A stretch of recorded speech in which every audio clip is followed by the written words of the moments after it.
जय हिंद, वंदे मातरम। भूगोल की क्लास 3 में आप सभी लोगों का स्वागत है। दोस्तों, यदि चैनल पर नए हैं तो फौजी भाई के चैनल को प्लीज़ सब्सक्राइब कर लें, बेल आइकन को प्रेस कर दें, जिससे आपको आने वाली सभी वीडियोज़ के नोटिफिकेशन समय पर मिलते रहें। दोस्तों, आज हम 60 इंपॉर्टेंट क्वेश्चन डिस्कस करेंगे।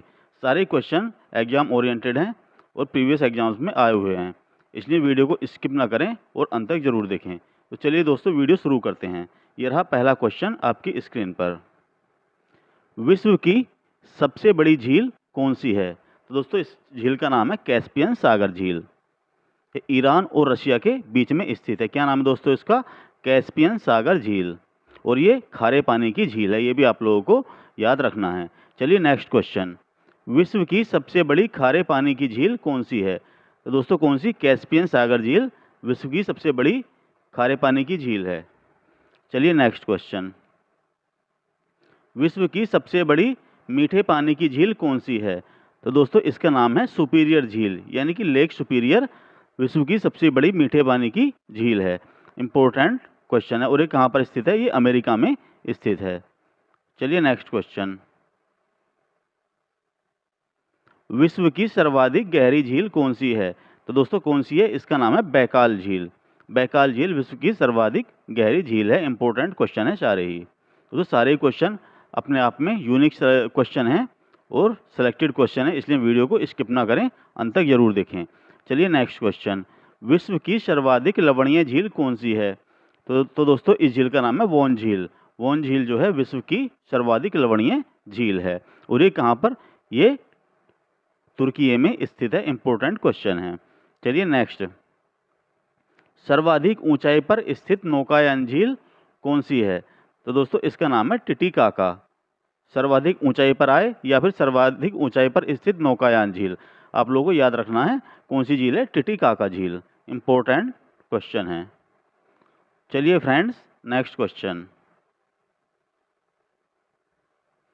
कौन से देश अरल सागर के किनारे पर स्थित हैं? तो दोस्तों, ये कजाकिस्तान और उज्बेकिस्तान, ये अरल सागर के किनारे पर स्थित हैं। इंपॉर्टेंट क्वेश्चन है। चलिए नेक्स्ट। विक्टोरिया झील कहाँ पर स्थित है? तो दोस्तों, पूर्वी अफ्रीका में स्थित है। कौन सी झील? विक्टोरिया झील। चलिए नेक्स्ट क्वेश्चन।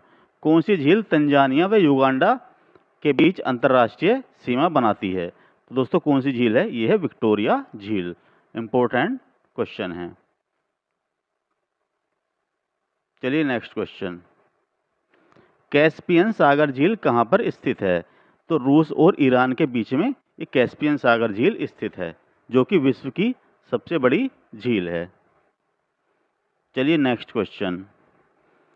किस देश को हजार झीलों की भूमि भी कहा जाता है? तो दोस्तों, ये फिनलैंड। फिनलैंड को हजार झीलों की भूमि कहा जाता है। इंपॉर्टेंट क्वेश्चन है। चलिए नेक्स्ट। अफ्रीका महाद्वीप में कौन सी झील भूमध्य रेखा पर स्थित है?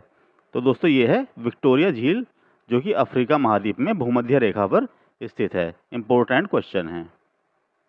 चलिए नेक्स्ट क्वेश्चन। विश्व की सबसे बड़ी खारे पानी की झील वान झील किस देश में स्थित है? तो दोस्तों, ये तुर्की में स्थित है। इंपॉर्टेंट क्वेश्चन है। चलिए नेक्स्ट। अफ्रीका महाद्वीप की सबसे बड़ी झील कौन सी है? तो दोस्तों, कौन सी है? ये है विक्टोरिया झील। इंपॉर्टेंट क्वेश्चन है। चलिए नेक्स्ट। टिटिकाका झील कहाँ स्थित है? तो दोस्तों, ये बोलीविया एवं पेरू के बीच में ये टिटिकाका झील स्थित है। चलिए नेक्स्ट क्वेश्चन। कौन सी झील हनीमून लेक कहलाती है? दोस्तों, टिटिकाका झील को हनीमून लेक भी कहा जाता है। चलिए नेक्स्ट। विश्व का सबसे ऊंचा जलप्रपात कौन सा है? तो दोस्तों, यह है एंजिल जलप्रपात। और कहाँ पर? ये वेनेजुएला में स्थित है। चलिए नेक्स्ट क्वेश्चन।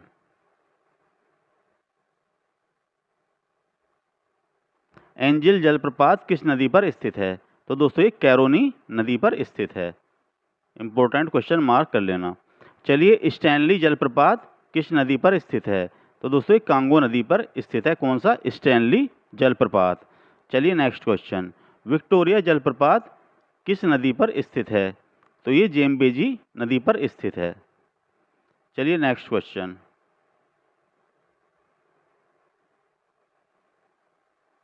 नियाग्रा प्रपात कहाँ स्थित है? तो दोस्तों ये यूएसए में यानी अमेरिका में स्थित है। चलिए नेक्स्ट, व्यापारिक पवनें किन अक्षांशों से किन अक्षांशों की ओर बहती हैं? तो दोस्तों ये अश्व अक्षांशों से विषुवत रेखा की ओर बहती हैं। कौन सी पवनें? व्यापारिक पवनें। इंपॉर्टेंट क्वेश्चन है।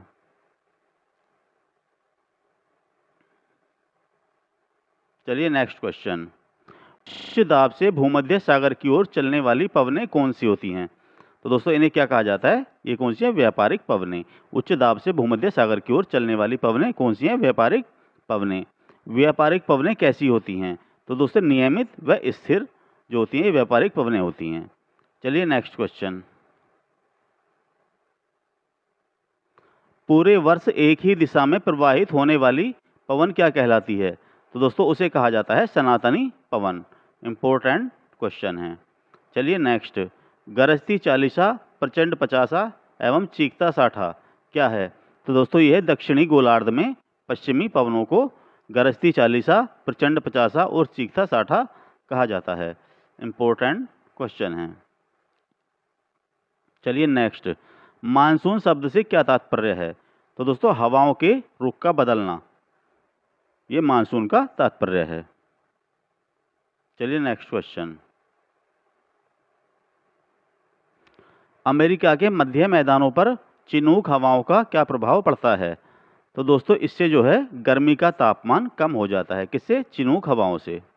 चलिए नेक्स्ट, अल्प्स पर्वत के उत्तरी भाग में बहने वाली उष्ण शुष्क स्थानीय हवाओं को क्या कहा जाता है? तो दोस्तों इन्हें कहा जाता है फान। इंपॉर्टेंट क्वेश्चन है। चलिए नेक्स्ट क्वेश्चन, कौन सी पवन स्विट्जरलैंड में उत्तरी अल्प्स के ढाल पर बहती है? तो क्या नाम है इसका? फान। चलिए नेक्स्ट, चिनूक क्या है? तो दोस्तों ये स्थानीय हवा है। चलिए नेक्स्ट क्वेश्चन, कौन सी स्थानीय पवन हिमभक्षी के नाम से भी जानी जाती है? तो दोस्तों कौन सी है? ये है चिनूक। चलिए नेक्स्ट, किस स्थानीय पवन को डॉक्टर वायु के नाम से भी जाना जाता है? तो इसका नाम है हरमट्टन। चलिए नेक्स्ट, समुद्री समीर किस समय बहती है? तो दोस्तों दिन के समय में ये समुद्री समीर बहती है। कौन सी स्थानीय पवन साइबेरिया से बाहर की ओर प्रवाहित होती है? तो इसका नाम है दोस्तों ब्लिजार्ड। चलिए नेक्स्ट क्वेश्चन, सहारा रेगिस्तान में शुष्क हवा हरमट्टन किस दिशा में बहती है? तो दोस्तों ये बहती है पूर्व से पश्चिम की ओर। चलिए नेक्स्ट क्वेश्चन, डोलड्रम क्या है? तो दोस्तों ये है एक उष्णकटिबंधीय पवन पट्टी जिसे कि डोलड्रम कहा जाता है। चलिए नेक्स्ट क्वेश्चन, सिरोको शब्द किसके लिए प्रयुक्त किया जाता है? तो दोस्तों प्रयुक्त किया जाता है एक स्थानीय पवन के लिए। चलिए नेक्स्ट क्वेश्चन, चक्रवात की उत्पत्ति किस प्रकार होती है? तो इसका आंसर है दोस्तों दो भिन्न तापमान वाली वायु राशियों के मिलने से क्या है? चक्रवात की उत्पत्ति होती है। चलिए नेक्स्ट क्वेश्चन, चक्रवात की दिशा क्या होती है? दोस्तों उत्तरी गोलार्ध में घड़ी की सुई के विपरीत व दक्षिणी गोलार्ध में घड़ी की सुई की दिशा में, तो ये चक्रवात की दिशा होती है। Very very important question, mark कर लेना। चलिए फ्रेंड्स नेक्स्ट क्वेश्चन, चक्रवात की आकृति किस प्रकार की होती है? तो इसकी आकृति होती है अंडाकार। चक्रवात का शांत क्षेत्र क्या कहलाता है? तो चक्रवात के शांत क्षेत्र को क्या बोलते हैं दोस्तों? इसे कहा जाता है चक्षु। चलिए नेक्स्ट क्वेश्चन, फ्रंटल वर्षा किस कारण होती है? तो ये होती है चक्रवातीय गतिविधि के द्वारा क्या होती है? फ्रंटल वर्षा होती है। चलिए नेक्स्ट, टी मापक पर किसका मापन किया जाता है? तो ये इस पर किया जाता है चक्रवात की शक्ति का मापन। किस पर दोस्तों? टी स्केल या टी मापक। इंपॉर्टेंट क्वेश्चन है। फिलीपींस व जापान किस चक्रवात से प्रभावित रहते हैं? तो क्या नाम है इस चक्रवात का? टाइफून। टाइफून जो है फिलीपींस व जापान इससे प्रभावित रहते हैं। इंपॉर्टेंट क्वेश्चन है और इसे अच्छे से आप लोगों को याद रखना है। चलिए नेक्स्ट क्वेश्चन, उष्णकटिबंधीय चक्रवातों को ऑस्ट्रेलिया में किस नाम से जाना जाता है? तो तो इसे जाना जाता है विली विली के नाम से। इम्पोर्टेंट क्वेश्चन है। चलिए नेक्स्ट क्वेश्चन, टोर्नेडो का मुख्य संबंध किस देश से है? तो यह है उत्तरी अमेरिका में जो है टोर्नेडो आता है। चलिए नेक्स्ट क्वेश्चन, टाइफून नामक चक्रवात से कौन सा क्षेत्र प्रभावित रहता है? तो कौन सा? ये है चीन सागर। चलिए नेक्स्ट क्वेश्चन, उच्च दबाव वाली हवाएं जो केंद्र से बाहर की ओर चलती हैं क्या कहलाती हैं? तो दोस्तों उन्हें कहा जाता है पृथ्वी चक्रवात। चलिए नेक्स्ट क्वेश्चन, पृथ्वी चक्रवात की आकृति सामान्यतः कैसी होती है? तो इसकी आकृति होती है गोलाकार। जो चक्रवात है दोस्तों उसकी आकृति होती है अंडाकार, ऊपर ही आप लोगों को बता चुका हूँ। और जो पृथ्वी चक्रवात है उसकी आकृति होती है गोलाकार। अच्छे से याद कर लेना है, दोनों ही क्वेश्चन इंपॉर्टेंट हैं। चलिए नेक्स्ट क्वेश्चन, पृथ्वी चक्रवात में कहाँ पर वायु दबाव अधिकतम होता है? तो होता है केंद्र में। वो चक्रवात होता है वो केंद्र के बाहर, वहाँ पर अधिक वायु दबाव होता है। चलिए नेक्स्ट क्वेश्चन, चक्रवात कब उत्पन्न होता है? जब केंद्र में निम्न दाब और चारों ओर उच्च दाब होता है तब क्या होता है? चक्रवात उत्पन्न होता है। चलिए नेक्स्ट क्वेश्चन, नेफोमीटर में किसका मापन किया जाता है? तो इसके द्वारा दोस्तों बादलों की दिशा व गति का मापन किया जाता है। Very very important question, mark कर लेना। नेफोमीटर में दोस्तों किसका मापन किया जाता है? बादलों की दिशा व गति का। चलिए नेक्स्ट क्वेश्चन, किसी स्थान विशेष की वर्षा किस पर निर्भर करती है? तो यह पर्वतों की दिशा पर। चलिए डियर फ्रेंड्स नेक्स्ट क्वेश्चन, भूमध्य रेखीय प्रदेश में किस प्रकार की वर्षा होती है? तो कौन सी वर्षा होती है दोस्तों भूमध्य रेखीय प्रदेश में? संवहनीय वर्षा। इंपॉर्टेंट क्वेश्चन है। चलिए नेक्स्ट, संसार की अधिकांश वर्षा किस रूप में होती है? तो दोस्तों संसार की अधिकांश वर्षा जो है पर्वतीय वर्षा है। चलिए नेक्स्ट क्वेश्चन, किस क्षेत्र में साल भर वर्षा होती है?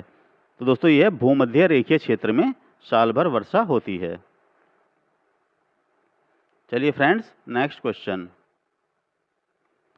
विश्व में सर्वाधिक वर्षा वाला स्थान कौन सा है? तो दोस्तों क्या नाम है इसका? मासिन राम। और ये कहाँ पर स्थित है? ये मेघालय में शिलोंग के पास स्थित है। क्या नाम है इस जगह का? मासिन Ram. Very very important question है। चलिए डियर फ्रेंड्स नेक्स्ट क्वेश्चन, विश्व का सर्वाधिक शुष्क स्थल कौन सा है? तो दोस्तों यह है अटाकामा। अटाकामा विश्व का सर्वाधिक शुष्क स्थल है। चलिए नेक्स्ट क्वेश्चन, पनामा नहर किन दो महासागरों को जोड़ती है? तो दोस्तों प्रशांत महासागर व अटलांटिक महासागर को पनामा नहर जोड़ती है। इंपॉर्टेंट क्वेश्चन है, अच्छे से याद रखना है। तो चलिए दोस्तों इसी के साथ वीडियो समाप्त करते हैं। मिलते हैं नेक्स्ट वीडियो में अच्छे से कंटेंट के साथ। तब तक के लिए thanks for watching and bye bye.